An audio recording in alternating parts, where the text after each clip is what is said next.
আসসালামু আলাইকুম। আজকে আমি বানাবো আন্দাসা পিঠা। এটাকে অনেকে তেলের পিঠাও বলে। আমি এটা নওগাঁতে খেয়েছি। ওনারা বলে আন্দাসা পিঠা, কিন্তু এই পিঠাটা ওনারা অনেক বড় বড় করে বানায়।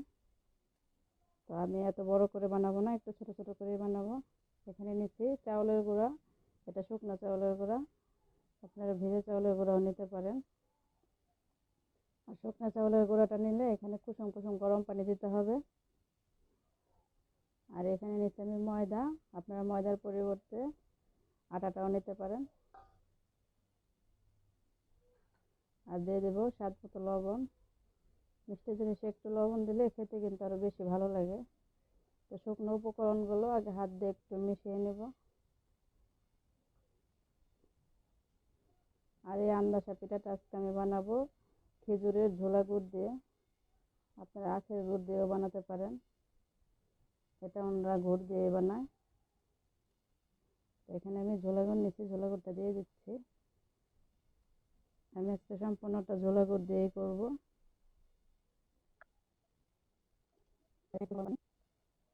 আপনারা অবশ্যই কুসুম গরম পানি নেওয়ার চেষ্টা করবেন, কারণ এটা যখন শুকনো চালের গুঁড়ি তো সেজন্য শুকনো কুসুম গরম পানিটা নিতে হবে। অল্প অল্প করে পানি দিয়ে আমি একটা গোলা তৈরি করে নেব পিঠার জন্য।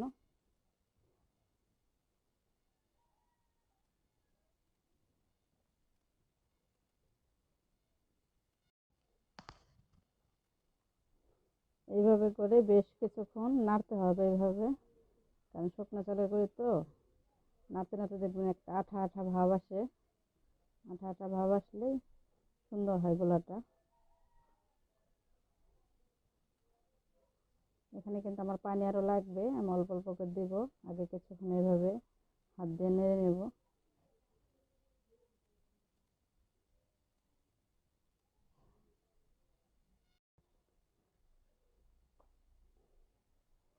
গোলাটা গলে নেওয়া হয়ে গেছে আন্দাসা পিঠার জন্য। দেখুন এরকম হয়েছে।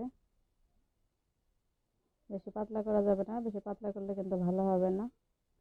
তো এই গোলাটাকে এখন আমি 10 মিনিটের মতো রেস্টে রেখে দেবো, কারণ শুকনো গুঁড়ি আছে এখানে। রেস্টে রেখে দিলে গুঁড়িটা ফুলে উঠবে।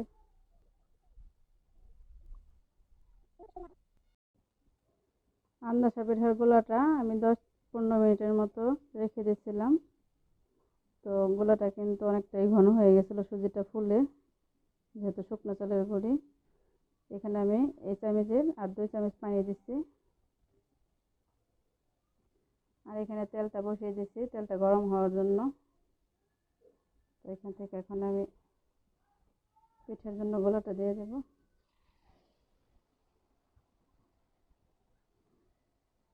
পিঠাটা কিন্তু দেখুন একাই উপর দিকে ফুলে উঠছে খুব সুন্দরভাবে। মানে গোলাটা যদি পারফেক্ট হয় কিন্তু পিঠাটাও কিন্তু সুন্দর হবে। আর সবগুলো পিঠাই কিন্তু এইভাবে ফুলবে, দেওয়ার সাথে সাথেই ফুলে উঠবে।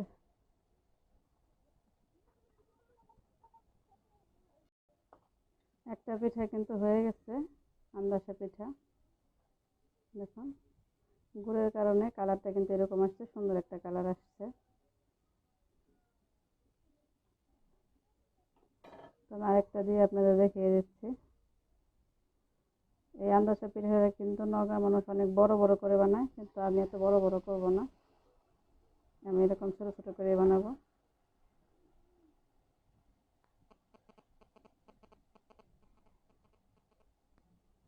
দেখুন নাড়াচাড়া দেওয়ারও দরকার নেই, একাই কিন্তু ফুলে উঠতেছে পিঠাগুলো।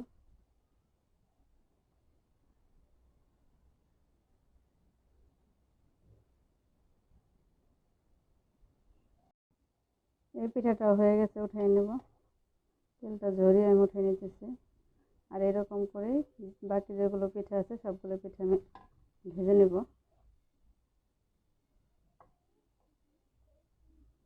দেখুন কালারটা খুব সুন্দর আসছে।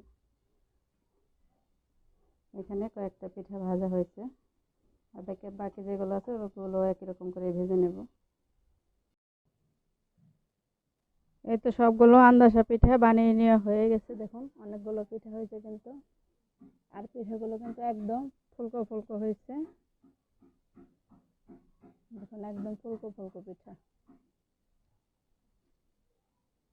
তো খুব সহজেই আমি এই আন্দাজে পিঠাগুলো বানিয়ে নিচ্ছি। আপনারা চাইলে এভাবে বানিয়ে খেতে পারেন। দেখুন একদম কিন্তু ফুলকো রয়েছে, গরম গরম একদম ধোয়া ওঠা। তো আপনাদেরকে আমি একটা ভেঙে দেখাচ্ছি ভেতরটা কেমন হয়েছে। দেখুন